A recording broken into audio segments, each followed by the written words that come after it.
guys, how you doing? jpsarrireviews here, and welcome again to another statue review. Now, I am reviewing today a highly anticipated statue made out of PVC. I want to break it down, the good, the bad, the things I like about this statue, the things I don't like so much, and ultimately let you know if I think you need to add this to your collection. So in the next couple of minutes, stay tuned.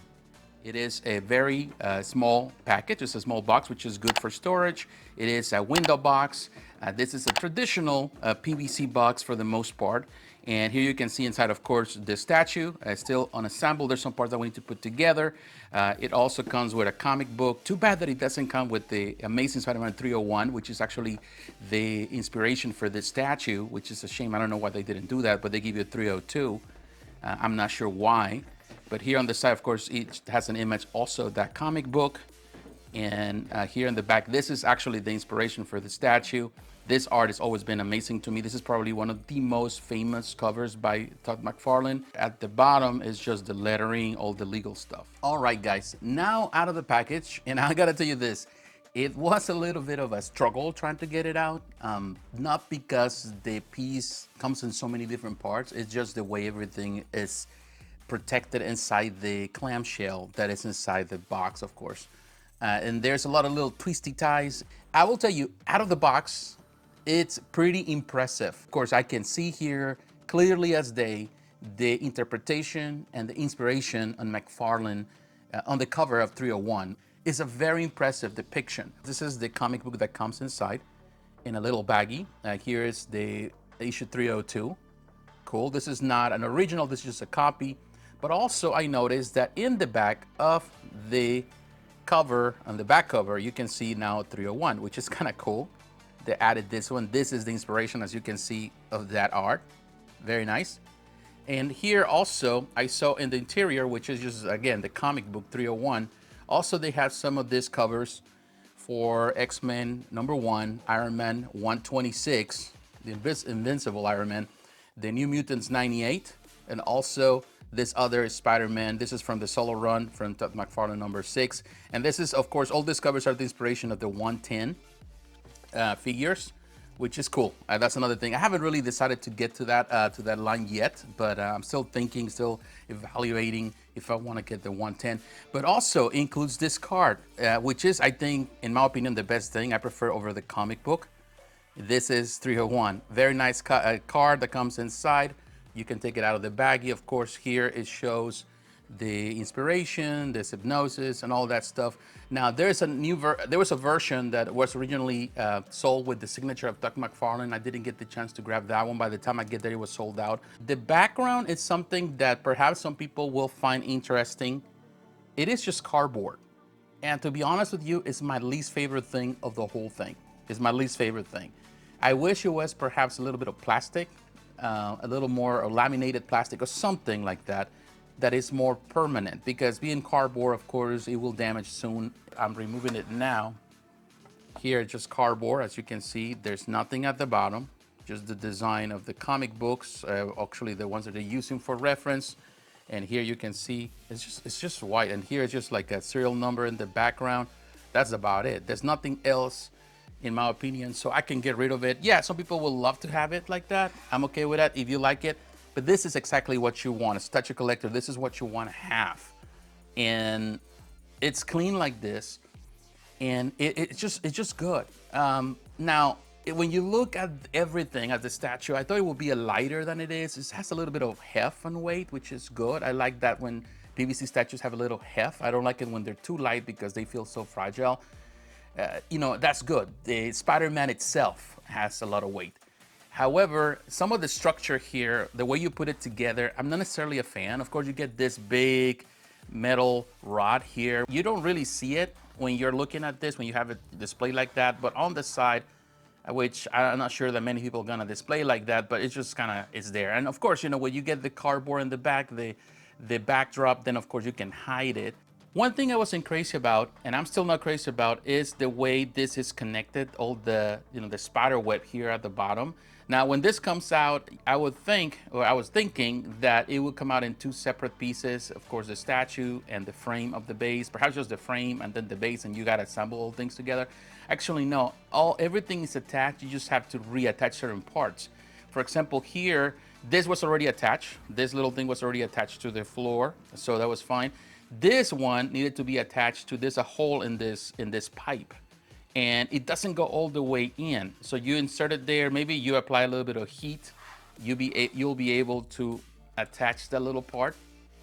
But other than that, it didn't go through so well. So you just have to reattach it. I was afraid also because it's a little fragile, it's soft. One of the first statues that I reviewed back in, I don't remember, it's been probably 11 years, close to 12 now, when I reviewed the Kotobukiya Spider-Man statue sculpted by Eric Sosa, an amazing depiction of the art of Todd McFarlane. At that point, it was probably the closest thing ever to Todd McFarlane, at least that I've seen in other statues. There's been other attempts, there's been great attempts by different companies doing amazing work trying to get close, but to me, that was perhaps the closest thing ever. I would say that this has surpassed that. I'm not saying this in a bad way because that statue is still amazing, going for high prices, but that statue was $200 when it came out, $200. The price point of this is what really sells it for me. You're looking at $50 for this statue. And it's a PVC statue, of course, it's not perfect, but everywhere I go and I don't see many imperfections. Perhaps on the paint, it looks a little washed out in some areas, but it's so small. The paint job as a whole, it's really, really good. You see the spaghetti webbing, all of that, the way they decided to do it with this PVC, like clear PVC. It's a very neat idea. It's not overpowering. The way they did it with in this case, the Kotobukiya, they used like real wires covered by some coating, a white coating. Those, they tend to scratch, which was bad. This one, you wouldn't have this problem. So this is the perfect solution to it. You know, if you look at maybe in the eye, some of the lines are not as, you know, kind of like there. They're not as perfect, but it's so, you have to be so close to really look at the, you know, the limitations. This is better than, you know, many statues that have been produced that cost a lot more money. You know, now some people will be like, oh no, now you're talking about that $1,000 statue is a low quality. Not saying that. They're great statues, but I'm talking about the depiction. I'm talking about the art design. I'm talking about the concept itself. This has the concept. If this was done in resin, if a lot of those things, like, you know, technical issues that he has, like the bar thing, I wish it was stronger here at the bottom. This was actually hard plastic that will sustain the statue to hold this whole thing. I think it would have been a much better statue. But for $50, man, you're getting a great deal. You are not breaking the bank at all. All right, guys, now it is comparison time. As you can see, I have it right next to another PVC statue. It's a totally different universe, of course. Batman, but one of my favorite PVC statues. And as you can see, they're very comparable size-wise. They're within the same scale. I would say perhaps Batman is a bit chunkier, which is fine. Of course, I think Batman is a bigger character than Spider-Man, taller, bigger, buffier.